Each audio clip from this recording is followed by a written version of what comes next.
Hello everybody, welcome to the United Stands. I'm Mark Goldbridge. Do you want Marcus Rashford back? Because according to Telegraph Sport, they can reveal that Michael Carrick, if he is retained as Manchester United's head coach beyond this season, then he would like his former teammate back. They played alongside each other under Van Gaal and who obviously gave Rashford his debut. So Michael Carrick, if he stays as Man United manager, apparently wants Marcus Rashford back at Manchester United.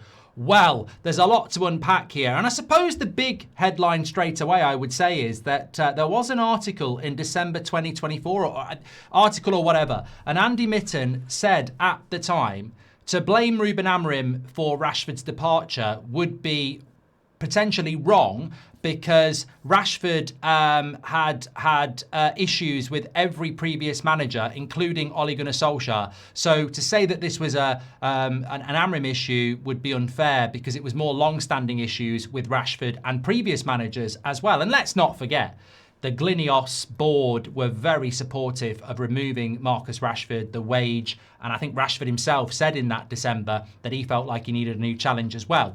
So it's not as simple as going, Amorim forced Rashford out, bring the star boy back. Long-standing issues with Rashford, with previous coaches, including Solskjaer, and a board that was very happy to get rid of him. So I don't think it's as simple as it might be the case with Mainoo, where Rashford can pin it all on Amorim.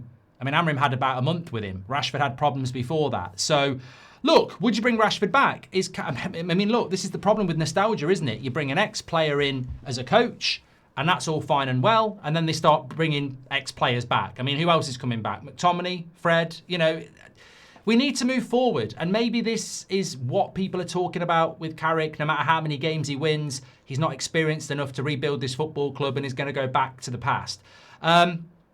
Look, my stance on it, now I've loaded up the evidence, is that it would be strange. It would be really strange, and it would be riddled with risk. In a calm way, Marcus Rashford's done very well at Aston Villa and Barcelona in the year he's been away from Manchester United. In Barcelona, he appears to be happy. He is playing in a team that is far more consistently at the top of football than Manchester United. There's far less pressure. You're playing with better players. You're competing for titles, and you're playing in the Champions League every year. You come to Manchester United, we won't be competing for titles, and we haven't been in the Champions League for 50% of the last 12 years.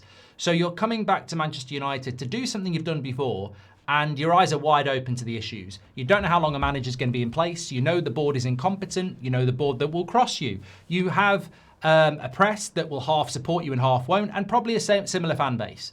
Why would you give up Barcelona in the twilight years of your career, because he's in his late 20s, to come back into that? Why? I mean, a love for Manchester United maybe, but you're going to walk into a situation that is volatile. Why would you do that? Look at what's happened to your career in the last year. You've got yourself back in the England team quite rightly. I think he works well off the left with Harry Kane and the pace. He's playing for Barcelona on the regular. They're going to probably win La Liga again. They could do well in the Champions League. And you swap that to come back to Manchester. Come back to Manchester when you retire. Come back to Manchester when you're in your 30s. So I don't see why it suits Rashford. And also, it's well known that Rashford's issues weren't just Amorim. It went bigger than that. It went above to people within the board as well. So I don't really understand it from Rashford's point of view. From Michael Carrick's point of view, well, Michael Carrick's not getting the job. As things stand, he's not getting the job. And this, if I was Sir Jim Ratcliffe, would be a concern as to why I would give him the job. If Michael Carrick sat there thinking, I want Rashford back and I'll turn him into a world superstar, well, Marcus Rashford is under contract for another couple of years. So if you bring him back, you've got to give him a new contract. He's 28, he's 29 in October. Most of his game is based on pace. How long is that pace going to last? It doesn't really fit. And I'm talking from Sir Jim Ratcliffe's point of view here. It doesn't really fit in the Man United model, really. He's on huge wages, which United don't want to pay anymore. He's well over 26. He'll be 29 in October.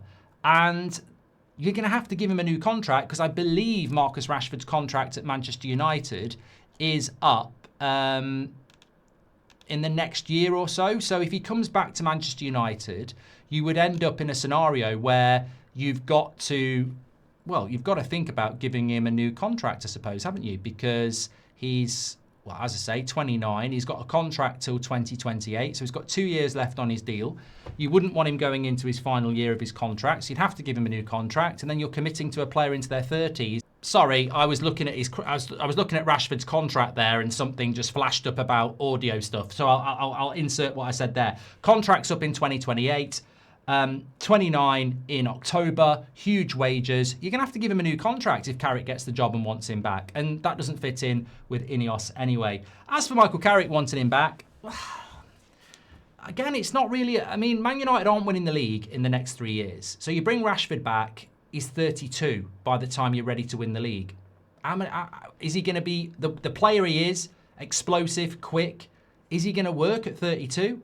You'd be better off going for a Diamonde who, in 3 years' time, is in his mid-20s. Or you're better off going for a winger who's in their mid-20s. So I don't really get it.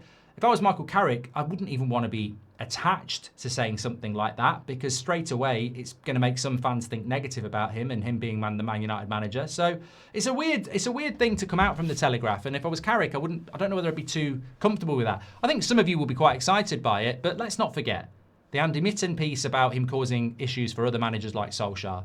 It's not just about Amorim. His age at 29, his wage, the fact that you'd have to give him a new contract, and should you ever go back? So, and also Rashford's stance is the most important thing. I think he'd be foolish to come back, as I've said before. Why would Carrick want him back? Cheap, likes him, puts him on the left wing.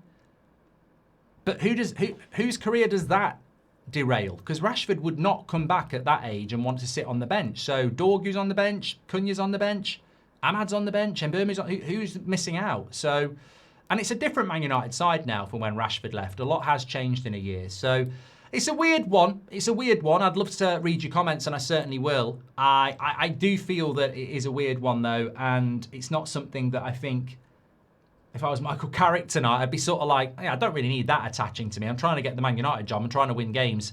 I don't need that. And as I say, I think for Marcus Rashford, it would be a very strange thing to do. I never really understand footballers. It's like the Cole Palmer story. I live in London and I miss Manchester, so I want to move to Manchester United. You've got a 10-year career, if you're lucky, where you earn your money and you play at the level that's going to give you trophies. Wanting to live where you grew up, I mean, it's 2 hours down the road, or it's a 2-hour flight. Just get on with your career, focus on that. I don't really understand the whole go back and play where you grew up. But then again, it doesn't make it wrong. I just think we've got to stop. I think in general, we need to stop looking back. It never does us any good. We need to start looking forward. We need to build a team for the future, not the past. And the past wasn't that good. I mean, when we look at any player that we want to bring back in the last 10 years, when have we been that good? There's been moments, there's been 3 or 4 months where those players have been good. But also with Rashford, you bring a load of baggage with that as well. The media, the brand, the people around him. Let's be fair, he would be wanting to be the big fish in the small pond again. And do United need that? Does he need that? I think at Barcelona, Yamal's a bigger player than him. The club is very, very big. And he doesn't need to worry about that. He can focus on his football. And he's thrived in that environment. Whereas at Manchester United, as we saw with Solskjaer having to apologise to him basically in a press conference, it becomes Rashford, Man United. And because United haven't been that good in the last 10 years, and Rashford's brand at time has been big, then sometimes it feels like you're in a battle with that. And we had that with Ronaldo as well, didn't we? I think we just need to focus on the club. And for me, it would be a no. But look, let me know your thoughts. Get your comments in. And I will speak to you on the next one. Interesting story. Did not expect that to come out today. Carrick would bring Rashford back, apparently, if he could, in the summer, if he gets the job. Thoughts? Thanks for watching. Take care. Make sure you smash a like on video.